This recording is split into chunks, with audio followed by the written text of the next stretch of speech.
philosophy is the more questions, the better, instead of getting dinged at just a few questions, you have a good opportunity. We covered a lot of information so far this semester. So basically, chapters 1 through 8, but I was very selective in those chapters. And so when you study, you want to go back to the PowerPoints, your notes for the class, study those first. I'm never going to ask you a question on some obscure figure or some topic that we didn't talk about in class.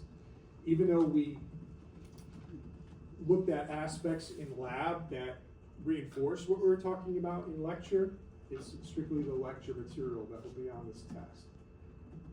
So we started the semester looking at what ecology is, so you should know what that is. You should be able to define ecology. We then got into adaptations that animals and plants have. We looked at the physical environment, right, the Coriolis effect, and the different biomes of the planet. We looked at life in water and on land.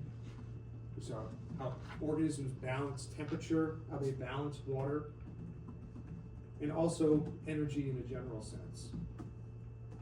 And then lastly, we looked at some life history strategies and behavioral ecology. So you'll have these multiple choice questions. You'll also have a few open response questions. There will be a bonus question. But more specifically, right, you should know what ecotones are. The different levels in the hierarchy of ecology, or biology in general. You should know what ecology is.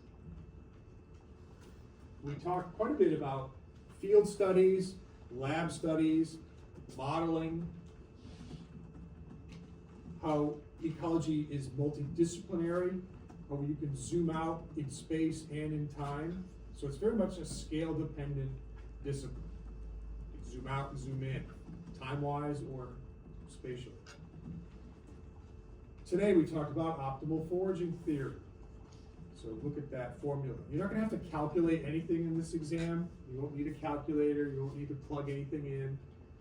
But any kind of formulas that we looked at, any kind of analyses of temperature balance or water balance, look at those equations to make sure that you know the different components to them so you can recognize them. Yeah?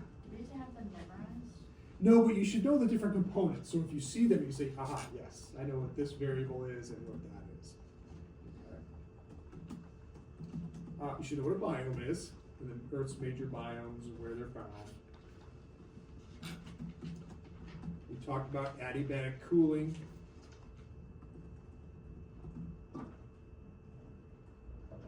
The terms we introduced today, monogamy, polygyny, polyandry, you can be familiar with those. Heteroparis, right, simulparity. We saw how water has a buffering effect on temperature. We looked at certain biomes that were maintained by fires. We then went to aquatic environments. So be familiar with those different aquatic environments like estuaries, coral reef ecosystems, mangrove forests. We looked at different types of reefs. With freshwater bodies of water, like lakes and ponds, we talk about fall or autumn turnover. So you should know what that is.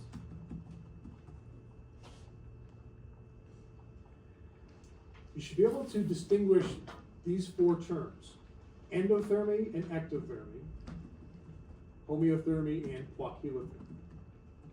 Talk about that quite a bit. Eutrophic versus oligotrophic lakes.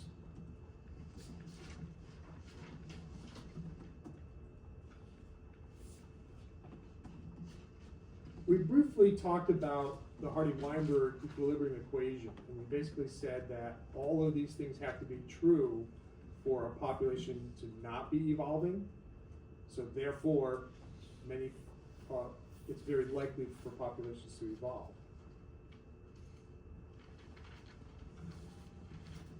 For heat transfer for organisms, we talked about the ways that heat can be transferred, right? Conduction, convection, evaporation, radiation. last class, we were reviewing different types of natural selection. Directional, disruptive, stabilizing.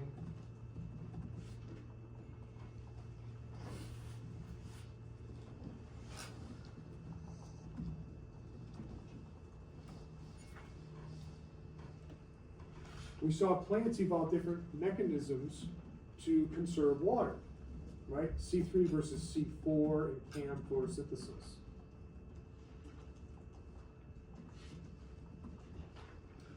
We also saw that organisms in saltwater versus freshwater have different problems, right? Saltwater, they have to get rid of extra salt. Freshwater, they have to keep as much salt as they can and they just get rid of extra water.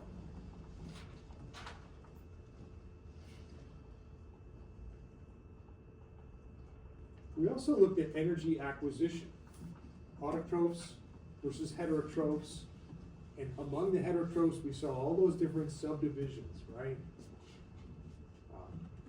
Types of herbivory, types of carnivory.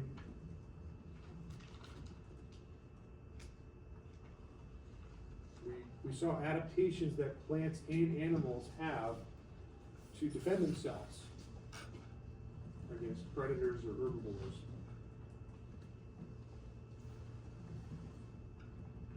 Today with animal behavior, we saw some data on widow birds, for instance, and lengthening their tail feathers and how that impacted their reproduction among males. You should know what fitness is from an evolutionary perspective.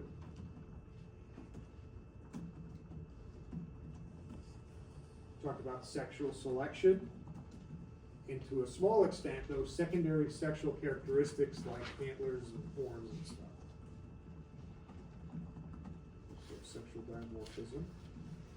Some other terms, dispersal, philopatry. You know, and go through, as you go through the slides, anything that's emboldened, right, you should know what that is.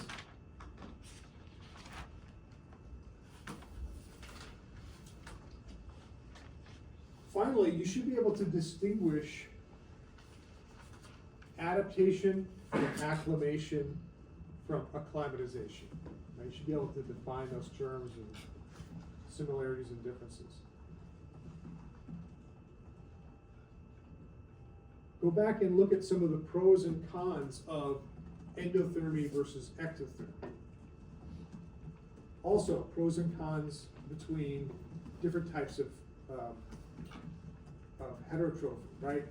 Herbivores versus carnivores versus detritivores, decomposers.